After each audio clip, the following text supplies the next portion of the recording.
Hello friends, welcome to my channel Rajeswari Krishnan.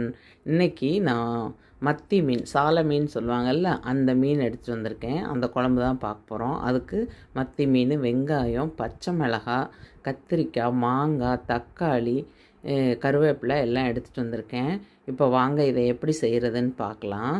First அடுப்பை பற்ற வச்சுக்கலாம். அடுப்பு பற்ற வச்சு சட்டி அடுப்பில் வச்சுட்டு எண்ணெயை ஊற்றிக்கலாம். ஃப்ரெண்ட்ஸ், இதில் இந்த மத்தி மீனில் ருசியும் மணமும் ரொம்ப அதிகமாக இருக்குது, பார்த்துக்கோங்க. இது உடம்புக்கு ரொம்ப நல்லது. இதில் ஒமேகா ஃபேட்டு ஆசிட் நிறைய இருக்குதுன்னு சொல்கிறாங்க. இப்போ சோம்பு, வெந்தயம், கடுகு மூணையும் போட்டு பொரிய விட்டுக்கலாம். பொரிய விட்டுட்டு இப்போ கடுகு பொரிஞ்சோடனே வெங்காயத்தை போட்டுடலாம். வெங்காயத்தை போட்டு கொஞ்சம் கருவேப்பிலையும் போட்டு நல்லா செவக்க வதக்கிடுங்க. எவ்வளோக்கெவ்வளோ வதங்குதோ அவ்வளோக்கெவ்வளோ நல்லாயிருக்கும் குழம்பு. ஃப்ரெண்ட்ஸ், இந்த மத்தி மீனில் கத்திரிக்காய், மாங்காய் எல்லாம் போட்டு செய்கிறதுனால குழம்பு செம்ம டேஸ்ட்டாக இருக்கும்.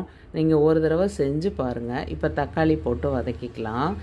தக்காளி வதங்குறதுக்கு கொஞ்சமாக உப்பு போட்டுக்கோங்க. உப்பு போட்டு நல்லா தக்காளியை வதக்கிடுங்க.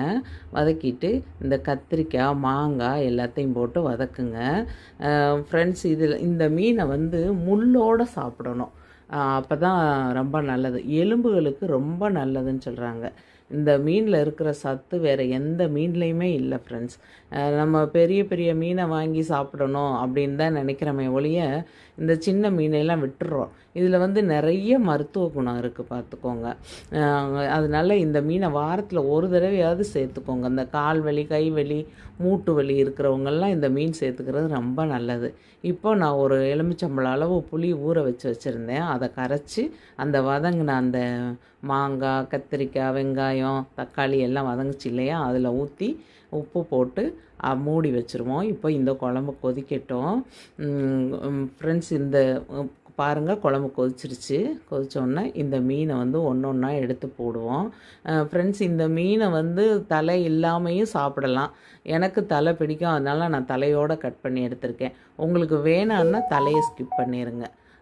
ஸ்கிப் பண்ணிவிட்டு நீங்கள் போட்டுக்கோங்க. இதுக்கு தேங்காய் அதெல்லாம் அரைச்சி ஊற்றணும்னு அவசியம் இல்லை. இந்த மீன் செம்ம டேஸ்ட்டாக இருக்கும். கொத்தமல்லி போட்டுட்டு உப்பு பார்க்கலாம். ஃப்ரெண்ட்ஸ், இந்த மீன் குழம்பு நாள் வச்சு மறுநாள் சாப்பிட ரொம்ப அருமையாக இருக்கும். கொஞ்சமாக பழைய சோறு போட்டு ஒரு வாய் இந்த சோறை வச்சு ஒரு சிப்பு அந்த குழம்பை ஊற்றி சாப்பிட்டாலே அவ்வளோ நல்லாயிருக்கும் ஃப்ரெண்ட்ஸ், என் சேனல் பிடிச்சிருந்தால் லைக் பண்ணுங்கள், ஷேர் பண்ணுங்கள், சப்ஸ்கிரைப் பண்ணுங்கள் ஃப்ரெண்ட்ஸ்.